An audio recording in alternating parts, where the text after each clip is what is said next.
The National American Hairstyling Awards are like the Oscars of the professional hairstyling community. And we've got the winner of this year's Hairstylist of the Year award here. He is Eli Mancha from Chicago. He took home the gold, and not only is he here to talk about his win, but we're also going to get some of his fantastic tips. Good to have you here, Eli. Thank you. And congratulations. Thank you very much. We were talking about how it's like the Oscars. So obviously we know what it means in the community, but what does it mean to you to win this award? And I heard that this was your first time even entering in the competition, right? Yeah, I've heard about NAHA for years, and I was very excited to participate in it. This is my first year entering, and entering into 2 categories and got nominated for both was very exciting. So NAHA is very prestigious and something that's very exciting for a lot of hairstylists. Right. It's put on by the PBA, which is the Professional Beauty Association.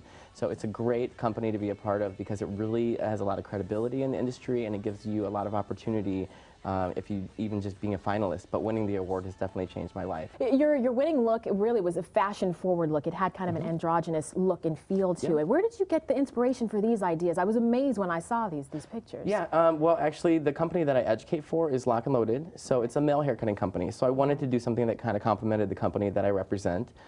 So all of our looks were kind of male-inspired with the cuts, but we took it a little bit fashion-forward with the androgynous theme. So their bodies were rendered to look like androids to give it more of a futuristic feel. Oh, that's where it came from. Okay, yeah. So being Hairstylist of the Year, we had to pick your brain. We asked you to tell us what your 3 top products are, products that you cannot live without. Rest Wired is one of my favorites. It's a multi-personality styling cream, helping to really give you a lot of control and moisture into the hair, especially curly textures that need it. And then Sheer Brilliance is the second. Yeah. It's like a silicone polisher, so it's good for the ends, so the polisher will help you work with the hair and control the frizz. Okay. And then last but not least is one of my favorite products. It's Viviscal. It's a vitamin supplement that you can take to help promote thicker, quicker hair growth. Great for situations like Breast Cancer Awareness Month.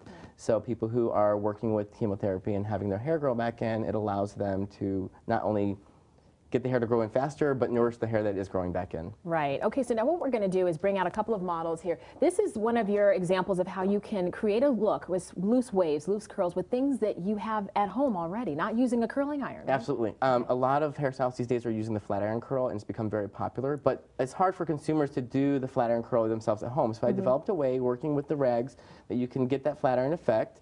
And you can see I used a combination of 2 makeup sponges with a rag, and you just roll it up, working at the base, all the way down to the ends. You can use a couple bobby pins to hold it in. It's soft, so you can sleep on it overnight, and you're getting that nice, natural, modern flat iron curl effect, working with stuff that's under $10 and reusable. Thank you so very much. Next model is really a good example of how to embrace the curl that you've already got in your hair. Don't try to fight it, right? Right, exactly. Embrace your natural texture. I just worked with twisting her hair with some wired and some sheer brilliance, and then you can loosely separate those twists afterwards, after it's all dry. But her hair is a little damp because I think that working with air drying naturally curly hair is the best way to do it. All right, thank you very much. Now, one of the hottest trends we're seeing is the braid, the ponytail that's on the side here. So we have another model showing that as well, right? Yes, absolutely. Okay. You know, like my first model has her hair down and loose and wavy. A lot of people wear their hair like that all day.